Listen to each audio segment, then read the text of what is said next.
میں وہیں چبوترے پر بیٹھ گیا تھا۔ مجھے کچھ سمجھ نہیں آ رہا تھا کہ میں کیا کروں۔ کل میرا امتحان تھا، مجھے ہر تھوڑی دیر بعد کمرے میں جانا پڑتا ہی تھا، کبھی کوئی سامان لینے، کبھی کچھ لینے۔ ابا نے چند کتابیں میرے منہ پر مار دی تھیں جو میں تخت پر لے کر بیٹھا ہوا تھا۔ فی الحال میں وہ کتابیں لے کر اپنے ایک دوست کے گھر کی طرف روانہ ہو گیا تھا۔ اب ایک واحد سہارا وہی تھا جس کی بدولت میں تھوڑا بہت ریویژن کر سکتا تھا، کیونکہ اب کتابیں ملنا تو بہت ہی مشکل تھی۔ مجھے معلوم تھا ابا کو جب غصہ آتا تھا تو وہ کسی کی نہیں سنتے تھے، یہ ان کا سب سے پسندیدہ عمل تھا۔ میں اپنے دوست کے گھر پہنچا تو میرے لیے ایک اور ضلالت تیار کھڑی تھی۔ دروازہ بجانے کی دیر تھی کہ اس کے ابا باہر آ گئے تھے۔ میں کچھ کہتا اس سے پہلے ہی وہ بولے، یہاں سے جاؤ، معلوم نہیں ہے کہ کل امتحان ہے، منہ اٹھا کر آ گئے ہو۔ تم لوگوں کو سمجھ نہیں آتا کہ امتحان کے روز الگ الگ بیٹھ کر پڑھنا چاہیے۔ سالہ سال تم نے میرے بیٹے کا دماغ کھایا ہے، اب یہاں سے نکلو۔ جبکہ میں انہیں دیکھتے ہوئے بولا، انکل، میں نے آپ کے بیٹے کا ایک لمحے کے لیے بھی دماغ نہیں کھایا، بلکہ وہ مجھ سے پڑھتا تھا۔ میں مزید کچھ کہتا اس سے پہلے ہی وہ بولے، سمجھ نہیں آ رہا تمہیں، جاؤ یہاں سے۔ نہ باپ کچھ کماتا ہے نہ تم، آئے بڑے منہ اٹھا کر۔ خبردار جو تم میرے بیٹے سے اب ملنے کے لیے بھی آئے، مجھے تم جیسے کام چور لوگ بالکل پسند نہیں ہیں۔ ان کی بات سن کر میری آنکھوں میں یکا یک پانی بھر آیا تھا۔ میں نے ایک نگاہ ان کے وجود پر ڈالی تھی اور خاموشی سے آگے چل پڑا تھا۔ میرا دل عجیب کیفیت میں مبتلا ہو رہا تھا۔ زندگی اس قدر آزمائش بھری ہوگی میں نے کبھی نہیں سوچا تھا۔ اس مقام تک پہنچنے کے لیے میں نے بہت دھکے کھائے تھے، بڑی بڑی لائن لگائی تھی، سرکاری دفتروں میں گھنٹوں بیٹھا رہتا تھا کہ ایک فارم مل جائے اور میرا آگے کا مسئلہ طے ہو سکے۔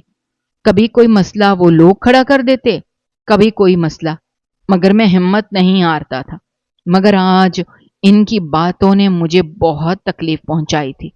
ان کا بیٹا دنیا جہان کا نکما انسان تھا جسے میں نے اتنی تعلیم دی تھی جس کی کوئی حد نہیں تھی۔ بعض اوقات اپنی تیاری چھوڑ کر میں اس کی تیاری میں لگ جاتا تھا تاکہ وہ بھی میرے ساتھ آگے چل سکے، اور آج اس کے باپ نے مجھے کس طرح ذلیل کیا۔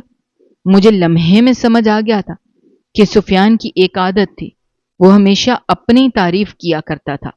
یقیناً اس نے اپنے باپ کے سامنے بھی یہی ظاہر کیا تھا کہ یہ مجھ سے پڑھنے کے لیے آتا ہے، میں اس سے نہیں پڑھتا۔ سفیان کا باپ کافی اچھا کمانے والا اور کھانے والا انسان تھا۔ اس نے اپنے بیٹے کو بڑے کوچنگ میں بھی لگایا ہوا تھا، یہی وجہ تھی کہ اس نے میری بات پر یقین نہیں کیا تھا۔ فی الحال میں نے اپنا سر جھٹک دیا تھا۔ میں اپنے رب پر یقین رکھتا تھا کہ وہ میرا کام سنبھال لے گا۔ میں قدم بقدم چلتا ہوا ہمارے علاقے کی ایک لائبریری میں داخل ہو گیا تھا۔ اس وقت مجھے پڑھنے کے لیے ایک مقام چاہیے تھا اور وہ مقام مجھے مل چکا تھا۔ میں کونے میں بیٹھ کر پڑھائی میں مگن ہو گیا تھا۔ لائبریری آنے کی وجہ سے کافی کتابیں بھی مجھے یہاں سے مل گئی تھیں۔ خدا کا شکر تھا تھوڑے بہت پیسے میری جیب میں موجود تھے۔ میں نے لائبریری کی فیس بھی پے کر دی تھی تاکہ یہ لوگ مجھے کسی بھی قسم کا کوئی چارج نہ لگائیں۔ وقت دھیرے دھیرے گزرتا جا رہا تھا۔ میں دوپہر 3 بجے اس لائبریری میں آیا تھا، مگر اب رات کے 10 بج رہے تھے۔ کافی دیر میں لائبریری کے سر کو دیکھ رہا تھا جو بار بار پہلو بدل رہے تھے۔ یقیناً وہ میرے جانے کا انتظار کر رہے تھے تاکہ وہ بھی جا سکیں۔ چند لمحے بعد وہ میرے پاس اٹھ کر ہی آ گئے تھے۔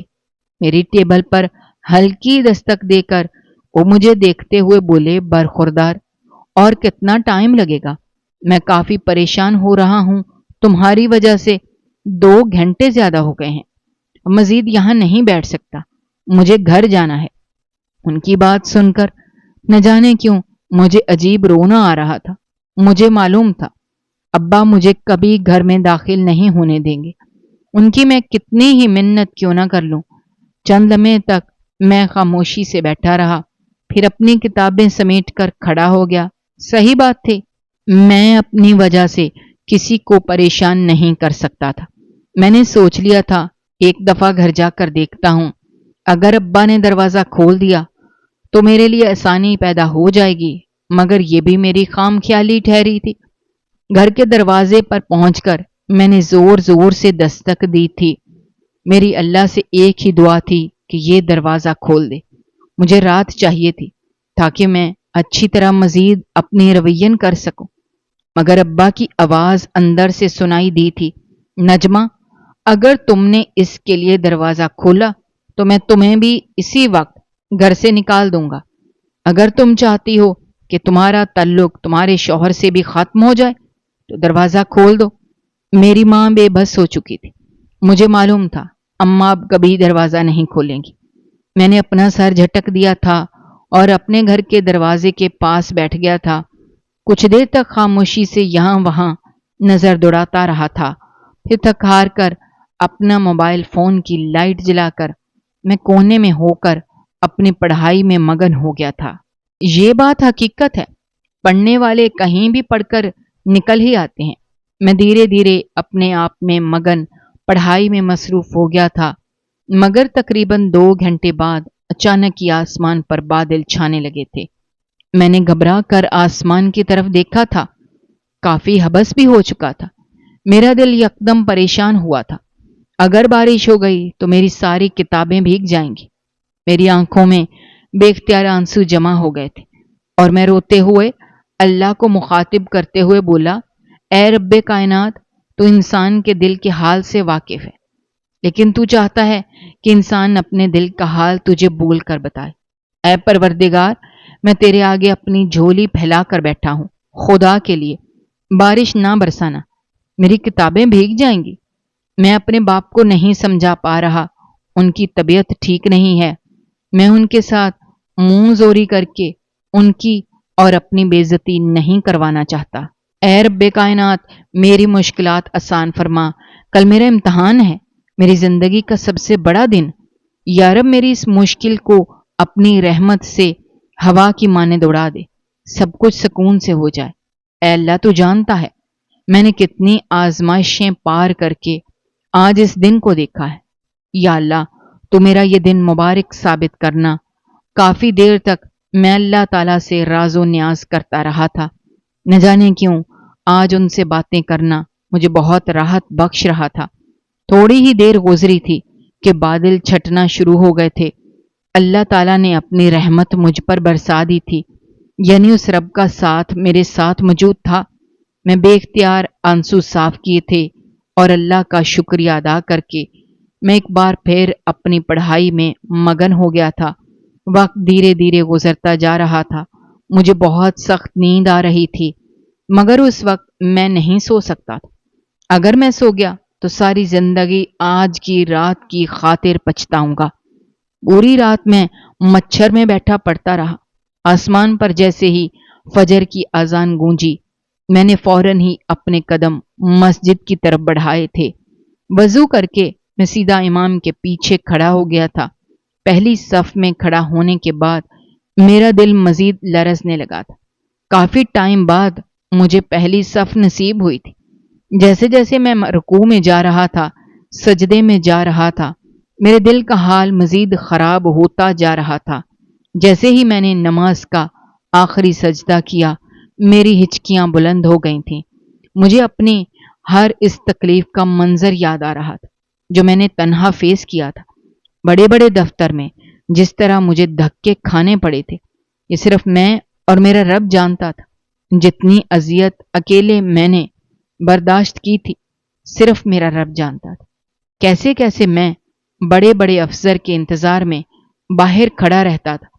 کئی بار میرے ساتھ بہت مسائل پیدا ہو جاتے تھے، لیکن کہتے ہیں نا، مشکلات میں اللہ ضرور ساتھ دیتا ہے، اور اس رب نے میرا ہر اس گھڑی میں ساتھ دیا تھا جب مجھے اس کی مدد چاہیے تھی۔ آخری سجدہ ادا کر کے میں نے اپنے آنسو صاف کیے تھے، بارگاہ الہی میں ہاتھ بلند کر کے اس رب سے اپنے آج کے امتحان کی خوب دعائیں مانگی تھیں اور سیدھا اپنے گھر کی طرف گامزن ہو گیا تھا۔ میں نے سوچ لیا تھا اگر ابا نے دروازہ نہیں کھولا تو میں کود جاؤں گا، مگر میری پہلی دستک پر ہی اماں نے دروازہ کھول دیا تھا۔ وہ میرے سینے سے بے اختیار لگ گئی تھیں اور روتے ہوئے بولی، میں نے بہت منتیں کی تمہارے ابا کی، ان کے پاؤں پکڑے، ہاتھ جوڑے کہ تمہارا کل امتحان ہے، دروازہ کھول دیں، مگر وہ فرعون بن گئے۔ ان کو سمجھ ہی نہیں آ رہی تھی کہ میں کیا بول رہی ہوں۔ بیٹا مجھے معاف کر دو۔ جبکہ میں ان کے ماتھے پر پیار کرتے ہوئے بولا، آپ پریشان نہ ہوں، میں نے تیاری باہر بیٹھ کر کر لی تھی، مجھے بس ایڈمٹ کارڈ، اپنا یونیفارم اور آئی ڈی کارڈ لینا ہے، میں ذرا تیار ہو جاؤں، تھوڑی دیر میں سینٹر کے لیے نکلنا ہوگا۔ جبکہ اماں مجھے ڈھیروں دعائیں دے کر کچن کی طرف بڑھ گئی تھی۔ میں نے جلدی سے جا کر اپنے کپڑے تبدیل کیے تھے، آئی ڈی کارڈ گلے میں پہنا تھا اور ایک بار پھر اللہ کا نام لے کر اپنی ساری چیزیں ترتیب دے کر میں باہر آ گیا تھا۔ ابا کے کمرے سے ان کے کراہنے کی آوازیں آ رہی تھیں، یعنی ان کا بخار تیز ہو چکا تھا۔ فی الحال میں نے ایک نگاہ ان کے وجود پر ڈالی تھی اور امی کو سختی سے تاکید کی تھی کہ میرے پیچھے سے انہیں ڈاکٹر کے پاس آپ لازمی لے کر جائیں۔ میں کسی بھی قسم کی کوتاہی برداشت نہیں کروں گا۔ پیسوں کا مسئلہ ہے تو میرے جمع ہوئے پیسے سے نکال لیجیے گا۔ میری بات سن کر اماں فوراً بولی، نہیں بیٹا، وہ تمہارے پیسے ہیں، تمہیں کہیں نہ کہیں پیسوں کی ضرورت پڑتی رہتی ہے، میں اس طرح تمہارے پیسے نہیں لے سکتی۔ ان کی بات سن کر میں نے ان کے بازوؤں کو تھاما تھا اور ان کے آنکھوں میں دیکھتے ہوئے بولا، اگر باپ ہی نہیں ہوگا تو میں ان پیسوں کا کیا کروں گا اماں؟ آپ لے لینا اور ان کا علاج لازمی کروانا۔ ابا غصے میں کچھ نہ کچھ کر دیتے ہیں، مجھے برا نہیں لگتا، یہ سب عمر کا تقاضا ہے۔ اگر اولاد ہی باپ کا درد نہیں سمجھے گی تو کون سمجھے گا؟ میری بات سن کر میری ماں نے میرے ماتھے پر محبت بھرا بوسہ دیا تھا اور مجھے دیکھتے ہوئے بولی، اللہ تم جیسی اولاد ہر والدین کو عطا کرے، تم بہت اچھے ہو شہباز، میری دعا ہے تم بہت کامیاب ہو۔ جبکہ اماں کو دیکھ کر میں خاموشی سے نکل گیا تھا۔ دل کافی گھبرایا ہوا تھا، دل سے مسلسل بس ایک ہی دعا نکل رہی تھی، یا رب میرے باپ ماں کو لمبی زندگی دینا اور آج میرا امتحان اچھا چلا جائے تاکہ میری آگے کی زندگی سنور جائے۔ میں نے انٹر بورڈ میں پورے ضلع میں ٹاپ کیا تھا، جس کی بدولت گورنمنٹ نے مجھے 25,000 روپے انعام کے طور پر دیے تھے۔ کافی پیسے میں اس پر خرچ کر چکا تھا، لیکن کچھ پیسے موجود تھے جو آج امی کے حوالے کر کے آیا تھا۔ میں سیدھا رکشہ روک کر بیٹھ گیا تھا۔ میں سینٹر کافی دور پڑا تھا، میرے رب سے درد دعائیں نکلے جا رہی تھیں، یا رب آج کا پیپر اچھا چلا جائے، یا اللہ میری زندگی آسان ہو جائے، مجھے کامیابی عطا کر دے۔ ایک لمبی مسافت طے کر کے میں سینٹر پہنچ گیا تھا۔ کافی سارے طلباء باہر کھڑے مطالعہ کر رہے تھے، میں سیدھا اندر چلا گیا تھا۔ پورا دن پوری رات میں نے ریویژن کیا تھا۔ میں مطمئن تھا کہ بنا پڑھے بھی میں اپنا امتحان دے سکتا ہوں۔ میں اب بھی زیر لب رب زدنی علما پڑھتا جا رہا تھا اور اللہ سے دعا کر رہا تھا کہ میری کامیابی یقینی بنا دے، یا اللہ میرا آج کا پیپر بہت اچھا جائے۔ اور کہتے ہیں نا، جو لوگ رب العالمین پر کامل یقین رکھتے ہیں ان کے کام ضرور بنتے ہیں۔ میں خاموشی سے ایک طرف بیٹھا، آنکھیں بند کیے مسلسل پڑھتا جا رہا تھا، جب اچانک مجھے اپنے کندھے پر کسی کا ہاتھ محسوس ہوا تھا۔ میں نے آنکھیں کھول کر سامنے دیکھا تو ایک نوجوان شخص کھڑا ہوا تھا۔ وہ میرے برابر میں ہی بیٹھ گیا اور مجھے دیکھتے ہوئے بولا، کافی پریشان لگ رہے ہو، کس بات کی اتنی ٹینشن ہے اور کیا پڑھ رہے ہو؟ اس کی بات سن کر میں مسکرایا تھا اور اس کو دیکھتے ہوئے بولا، اس ادارے میں کھڑا ہوا ہر اسٹوڈنٹ اس وقت کافی پریشان ہے اور میری پریشانی کی وجہ بھی ایک ہی ہے، میں رب زدنی علما پڑھ رہا تھا۔ میری بات سن کر وہ مسکرایا اور مجھے دیکھتے ہوئے بولا، میں دعا کروں گا تمہاری مشکل آسان ہو جائے اور آج تمہارا امتحان اچھا جائے۔ میں نے حیران ہو کر اس شخص کو دیکھا تھا کہ یہ کون ہے جو اس طرح کی باتیں مجھ سے کر رہا ہے۔ دیکھنے میں کافی خوبصورت تھا۔ وہ ایک دم اپنی جگہ سے کھڑا ہو گیا تھا اور میرا کندھا تھپ تھپاتے ہوئے بولا تھا، تم زندگی میں بہت کامیاب رہو گے، لیکن اس رب پر ہمیشہ یقین رکھنا اور اپنے ماں باپ کو ہمیشہ اہمیت دینا، تبھی تم کچھ حاصل کر سکتے ہو، ورنہ ہمیشہ پیچھے رہو گے۔ یہ کہتے ہی وہ سیدھا سیدھا چلا گیا تھا وہ کون تھا، کیوں آیا تھا، میں نہیں جانتا تھا۔ فی الحال میں خاموشی سے بیٹھا رہا تھا۔ تھوڑی دیر بعد ہی بیل ہو گئی تھی۔ تمام اسٹوڈنٹ جلدی جلدی اپنی کلاس میں جانا شروع ہو گئے تھے۔ میں نے گہری سانس لی تھی، ایک بار پھر اللہ کا نام لیا تھا اور اپنے قدم امتحانی کمرے کی طرف بڑھا دیے تھے۔ اتفاقی طور پر میرا رول نمبر پہلے ڈیسک کا آیا تھا۔ کافی بچے پہلے ڈیسک کا رول نمبر آنے پر روتے ہیں، مگر میں خوش تھا کیونکہ نہ اب کوئی میری چیٹنگ کرے گا اور نہ میں کسی قسم کے مسئلے میں پھنس جاؤں گا۔ اکثر اوقات ایسا ہوتا ہے، بیچ میں بیٹھے ہوئے طلبہ کسی دوسرے کی وجہ سے ہمیشہ کسی مصیبت میں آ جاتا ہے۔ اس لیے میں مطمئن ہو کر اپنی کرسی پر جا کر بیٹھا تھا۔ تھوڑی دیر بعد ہی ٹیچر نے پرچہ تقسیم کرنا شروع کر دیا تھا۔ میں ابھی تک دعا پڑھتا جا رہا تھا۔ چند لمحے بعد جب میرے ڈیسک پر پرچہ رکھا، میرا دل اب ہولے ہلے لرزنا شروع ہو گیا تھا۔ میں نے کپ کپاتے ہاتھوں سے پرچہ اٹھایا تھا اور اسے پڑھنا شروع کیا تھا۔ جیسے جیسے میں سوالات دیکھتا جا رہا تھا، ویسے ویسے میرے چہرے پر خوشی کا رنگ بکھرتا جا رہا تھا۔ شروع کا مجھے ایک ایک سوال آتا تھا۔ میں نے فی الحال پچھلا حصہ نہیں پڑھا تھا، میں نے بس اللہ کا نام لے کر شروع کر دیا تھا۔ میں نے سوچ لیا تھا جو مجھے آتا ہے پہلے میں وہی کروں گا، اس کے بعد جو مجھے نہیں آتا اس پر نظر ثانی کروں گا۔ وقت دھیرے دھیرے گزرتا جا رہا تھا۔ تقریباً 1.5 گھنٹہ مجھے ان سوالات کو حل کرنے میں لگ گیا تھا جو مجھے آتے تھے۔ اب میرا دھیان ان سوالات پر گیا تھا جو تھوڑے مشکل تھے، لیکن ان کا کچھ حصہ مجھے یاد تھا۔ میں نے اب ان کو کرنا شروع کر دیا تھا۔ ایک لمحے کے لیے مجھے عجیب گھبراہٹ ہوئی تھی۔ مجھے اچانک نہ جانے کیوں بابا کا خیال شدت سے آنے لگا تھا۔ جب میں گھر سے نکل رہا تھا وہ کراہ رہے تھے۔ میں نے فوراً ہی اپنا دماغ جھٹکا تھا، اگر میں اس پریشانی میں بیٹھا رہتا تو کبھی بھی پرچہ مکمل نہ کر پاتا۔ تھوڑی دیر بعد میں نے دوبارہ اپنا دھیان درست کیا تھا اور پرچہ مکمل کرنے لگا تھا۔ چند گھنٹے بعد میرا وہ حصہ بھی ہو چکا تھا جس میں تھوڑا بہت پریشان تھا۔ اب میرا دھیان ان سوالات پر گیا تھا جو مجھے بالکل نہیں آتے تھے۔ میری گھبراہٹ اب کافی زیادہ ہو گئی تھی۔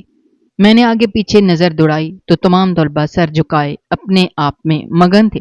میں نے اللہ کا نام لیا تھا، ان سوالات کو سمجھ کر حل کرنا شروع کر دیا تھا، اور کہتے ہیں نا کہ اتنی پڑھائی کبھی رائے گا نہیں جاتی۔